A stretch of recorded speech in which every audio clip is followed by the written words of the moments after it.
What is existentialism? Existentialism is a philosophical trend that focuses on human existence. It is oriented toward freedom and individual responsibility.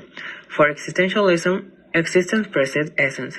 This concept is the opposite of what Western philosophy had proposed, since the meaning of life was explained with metaphysical categories. This current is opposed to rationalism and empiricism, since existentialists believe that human experience is not linked to a specific concept. Simone de Beauvoir was born in Paris in 1908 in a bourgeois family. Since she was little, her father motivated her to become familiar with literature, and her mother tried to get her to approach religion. At the age of 14, she decided to stop believing in God.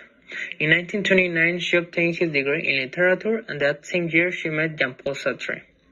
At this point, de Beauvoir already had ties with the socialist movement. She started working as a teacher, but eventually decided to focus entirely on writing. In 1943, she published her first book called L'Invité. At the end of the World War II, she wrote her first essays. Throughout her life, she made many trips abroad, including a meeting with Che Guevara. In 1947, she published the 2 volumes of Le Deuxième Sexe, which caused great commotion in the society.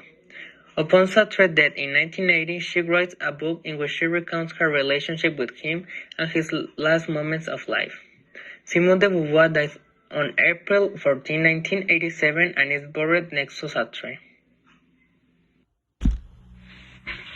Simone de Beauvoir was a philosopher that forms part of the second wave of feminism. Her way of seeing the role of woman in society was based on the idea of existentialism, that states that a human being is free and its essence is formed by the decisions that the human being is able to take. Even though Simone de Beauvoir, in his work The Second Sex, states that a woman was not transcendent, it was immanent. The difference between these two concepts is simple.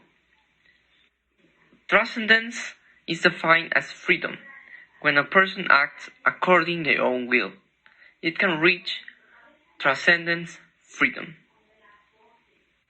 Immanence is defined as a person that is oppressed, that depends on the other choices, like an object. For example, a cell phone. I decide when to turn on that cell phone and when to turn off my phone. The role of woman in time of Simone de Beauvoir was full of oppression. Men define which role a woman should have in society. Simone de Beauvoir wanted that woman reach transcendence, freedom, and being able to define who they are. A woman is defined by a woman, not by a man. Femininity is not proposed by the male society. It is defined by each woman.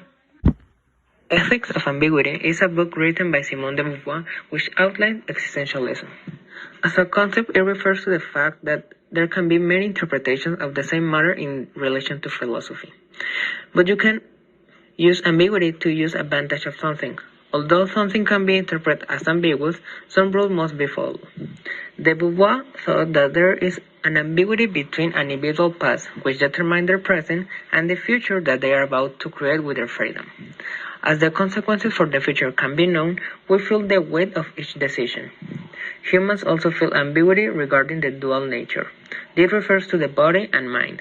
Human consciousness is dependent upon the bodily or material aspect of our being, but not identical with it.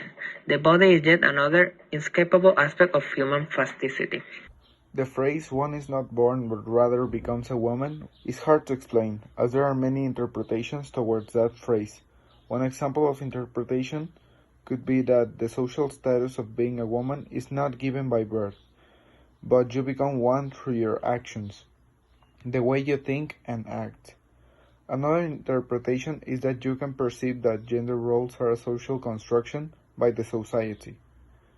The quote suggests that the gender identity is acquired, rather than born with it. It also suggests that not mattering what type of body you're born with, you decide what gender to be, demonstrating it by your actions and your thinking. This implies in the life of a woman for example, in the decision-taking responsibilities. The thing on feminism is a good movement. Nowadays, maybe some people get a wrong or negative idea, but this thing, in a lot of ways, have bring positive and negative things, confusion and malinterpretations, but also a renovation of the ancient thought. And the true purpose is to have an equality and a respect for the others.